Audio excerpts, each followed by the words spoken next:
अब इसको आप बहुत ध्यान से देखिए। ये मैंने एक एक्स वाई प्लेन में मैंने एक सर्कल प्लॉट किया है, ठीक है, और ये ठीक है, ये मैंने एक सर्कल प्लॉट किया है। ये मेरी जो एक्सिस है, एक एक्स एक्सिस है और एक वाई एक्सिस है, ठीक है। एक्स एक्सिस में क्या है आपका, यहाँ पर देखो मैंने इस तरह से लिखा हुआ है Hermitian and real symmetric matrix के लिए लिखा हुआ है। वाई एक्सिस पे मैंने लिखा हुआ है skew symmetric and skew Hermitian लिखा हुआ है। सर्किल की जो सर्कमफ्रेंस है वहां पे लिखा हुआ है मैंने mod Z is equal to 1। और यहाँ पर भी मैंने कुछ चीजें लिखी हुई है, जैसे A transpose is equal to I, A की power theta is equal to I, orthogonal and unitary, और modulus of eigen values is equal to 1। तो इसको आप ध्यान से समझ लीजिए ये क्या है। ये स्पेक्ट्रल जो हमारे थे, स्पेक्ट्रल रेडियस का, जितनी हमारी मैक्सिमम स्पेक्ट्रल रेडियस होगी उतनी रेडियस का हमने क्या कर दिया, एक सर्कल प्लॉट कर दिया।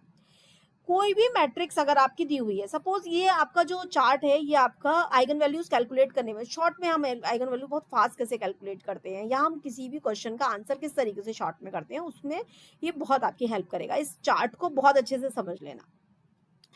कोई भी मैट्रिक्स आपकी हर्मिशियन या रियल सिमेट्रिक मैट्रिक्स है तो हमेशा ध्यान रखना कि उसकी लैम्डा की वैल्यू कभी भी इमेजिनरी नहीं आएगी। हर्मिशियन और real symmetric value, symmetric matrix की जो आइगन वैल्यूज है वो सारी की सारी क्या होंगी, आपकी रियल एक्सिस पर लाई करेंगी, ठीक है। 2+3i टाइप की कभी नहीं आएंगी आपकी। कैसी आएंगी वो, हमेशा 2, 3, 5, 7, -2, -3 इस तरह से आएंगी, ठीक है।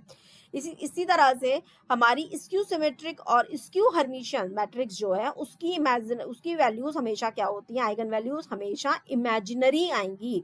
और हमेशा ध्यान रखना ये पेयर में एग्जिस्ट करती हैं। जैसे आपकी, जैसे सपोज आई कि 2i, तो 2i का जो है दूसरा क्या होगा आपका 2i, और उसका पेयर क्या होगा माइनस के 2i, तो 2i माइनस के 2i, मान लो 3/3 की मैट्रिक्स है तो उसकी आइगन वैल्यूज कितनी आनी चाहिए, 3।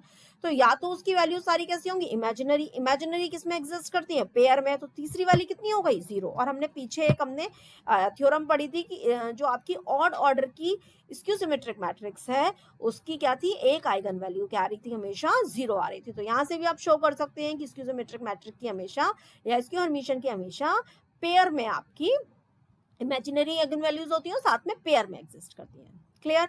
अब यहाँ पे मैंने एक सर्कमफ्रेंस जो बनाया हुआ है mod Z is equal to 1। तो हमेशा याद रखना कि कभी भी आपकी ऑर्थोगोनल मैट्रिक्स, ऑर्थोगोनल मैट्रिक्स क्या होती है, ए ट्रांसपोज, ए ट्रांसपोज के साथ मल्टीप्लाई करते हैं इक्वल्स टू आई आ जाए, ए की पावर थीटा से मल्टीप्लाई करते हैं इक्वल टू आई आ जाए, तो उसको बोलते हैं यूनिटरी मैट्रिक्स। ऑर्थोगोनल और यूनिटरी मैट्रिक्स की आइगन वैल्यूज जो है उनका मॉडुलस हमेशा 1 होता है। सपोज मैंने आपको एक ऑब्जेक्टिव क्वेश्चन दे दिया और उसमें कह दिया आपसे कि एक जो मैट्रिक्स है उसकी आइगन वैल्यूज जो है 1, -1 और 2 है। तो आप शो बताइए कि क्या ये मैट्रिक्स ऑर्थोगोनल होगी, सिमेट्रिक होगी, स्क्यू सिमेट्रिक होगी, या नन ऑफ द अबव होगी, ठीक है। तो हम इसमें से ऑप्शन कैसे डिस्कार्ड करते हैं ये देखिए। 1, -1 और 2 है, आप क्या कहेंगे, हमारी मैम ने बताया था कि ऑर्थोगोनल मैट्रिक्स की जो क्या कहते हैं वैल्यू की जो होती है आपकी मॉडुलस, वो कितना होना चाहिए, 1 होना चाहिए। 1 का मॉडुलस 1 होगा, ठीक है। -1 का मॉडुलस 1 होगा, ठीक है। 2 का मॉडुलस 1 नहीं होगा, तो इस केस में वो ना तो ऑर्थोगोनल मैट्रिक्स होगी ना ही यूनिटरी मैट्रिक्स होगी।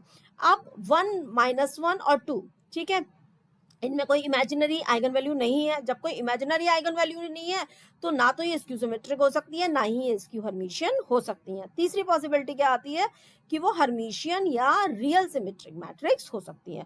तो कम से कम आपका ऑप्शन, अगर मैं प्रोबेबिलिटी की बात करूं तो 2 ऑप्शन मैंने, आपके 4 ऑप्शन है, 4 में से आपने 2 तो पूरी तरह से डिस्कार्ड कर दिए, अब बचे 2। ये क्वेश्चन पर डिपेंड करता है कि आपका किस तरह का क्वेश्चन है, उसमें मैट्रिक्स कैसी दे रखी है, क्या सिचुएशन दे रखी है। क्लियर। तो उस केस में क्या करेंगे, कम से कम आपकी प्रोबेबिलिटी क्वेश्चन ठीक होने की 50% हो जाएगी, ठीक है। तो इसको बहुत ध्यान से आपको देखना है कि हमारी आइगन वैल्यूज क्या पूछ रहे हैं और किस तरह से हमारी कैलकुलेट होकर आ रही है। अभी मैं आपको बहुत शॉर्ट में इनको सॉल्व करना भी बताऊंगी कि किस तरीके से हम ये आइगन वैल्यूज इसको सॉल्व कर सकते हैं। काफी मैट्रिक्स का हमारा बहुत, अगर आपको मैट्रिक्स स्टैंडर्ड मैट्रिक्स है तो बहुत शॉर्ट तरीके से वो इजिली हमारी कैलकुलेट हो जाती है, ठीक है।